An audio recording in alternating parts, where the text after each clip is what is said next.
Hi there!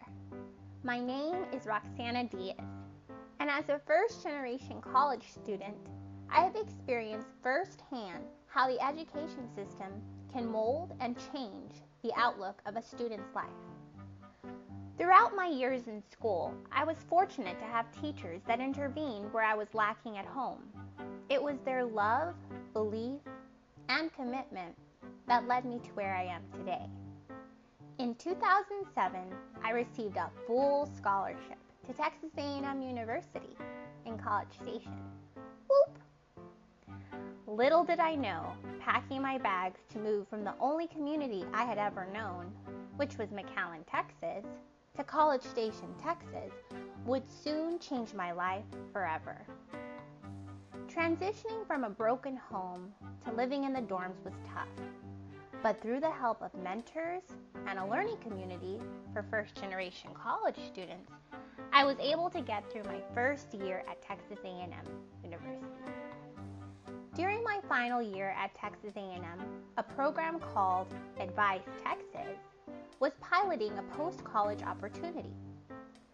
The program sparked my interest. I applied, was hired, and placed in a high school here in San Antonio, Texas. My role was college advisor, and the framework to this program was to be able to intervene in underserved high schools to help create a college-going culture for students. Advise Texas was a grant-funded program, and my commitment to the program could only be 2 years. Through my 2 years of college advising, an interest in working in the school environment had sparked. A year later, I was hired as an early childhood teacher. I have been teaching in the early childhood setting for 5 years now and have developed an appreciation for the early childhood setting.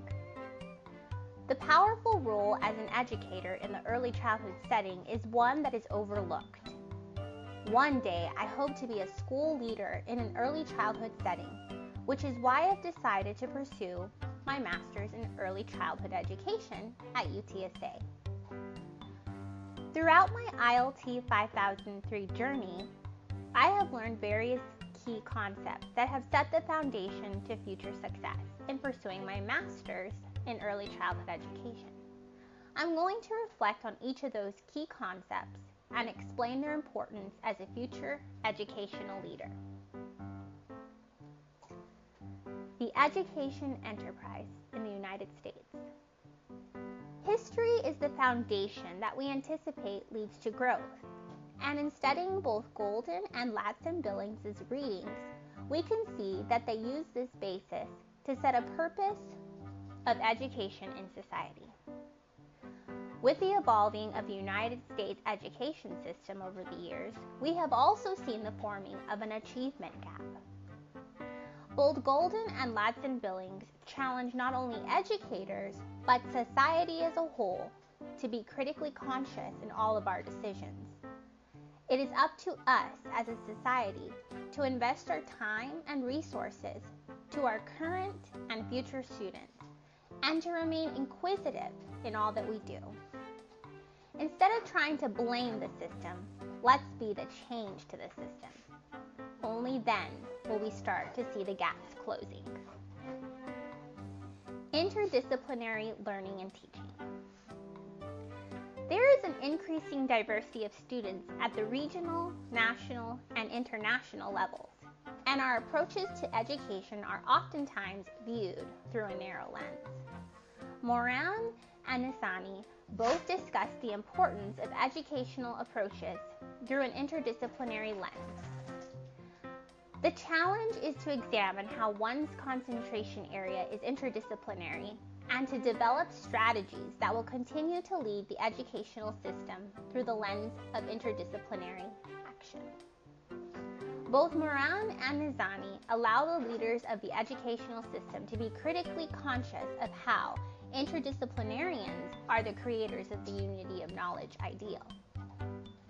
We are educating the future of tomorrow, and many intellectual, social, and practical problems require the foundation of an interdisciplinary approach. This transformative approach will allow for a well-rounded educational experience for our learners and society. Social justice in education. In the United States history, we have seen social injustice throughout many ways, whether that be through unequal access to education or denied access to education to specific groups. As educators, we have the power to change the injustice every day in many ways.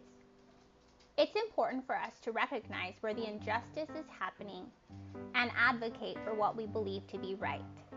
It is our ethical duty as educators to be critically conscious about the social injustices occurring in our own schools and communities. When making curricular decisions, we must consider being culturally relevant, which can be as simple as knowing a little bit about every student's background. Acknowledging and showing that we value students is one step in creating a classroom for social justice. Learning theories. Learning theories are important to education because they equip the teacher with effective ways to meet the learning needs of all students. Learning theories give a deeper insight on the mindset and background of our students. The learning theory that I closely align my teaching to is Vygotsky's constructivist theory. In the constructivist classroom, the focus tends to shift from the teacher to the student. The classroom is no longer a place where the teacher pours knowledge into passive students who wait like empty vessels to be filled. In the constructivist model, the students are urged to be actively involved in their own process of learning. In the constructivist classroom, both teacher and students think of knowledge as a dynamic, ever-changing view of the world we live in, and the ability to successfully stretch and explore that view, not as inert factoids to be memorized. Teaching today's learners. In a society where gender, culture, and sexual diversity are all fully recognized, it is our ethical duty to set aside our biases and include, embrace, and see these differences as a learning opportunity in our classroom. I have learned that learning best takes place in a positive, safe environment filled with warmth and laughter. My goal is to teach with passion, commitment, and love. In my teaching methods, I will identify students' strengths and weaknesses. This way, I will know how to meet each student where they are and encourage them to make connections to their own life. I will facilitate their learning to be inquiry-based and related to existing schema, since natural curiosity leads to more interest and it becomes personal to them. It is my responsibility to vary instruction for differing skill levels and provide extra one-to-one support for struggling learners and more challenging opportunities for advanced students. Learning is varied as often as possible to have a better chance of successfully turning each child into a motivated learner. I have to be someone they can trust, so they are comfortable transitioning between school and home. I believe that effective learning requires collaboration between teacher, community, student, and home caretaker.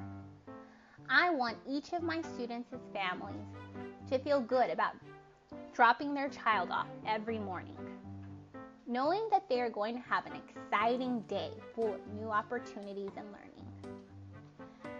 As future leaders of education, we have the power to create and implement transformative practices in our classroom and school systems that are inclusive of all students. It is imperative that we keep an open mind and keep up with the latest research.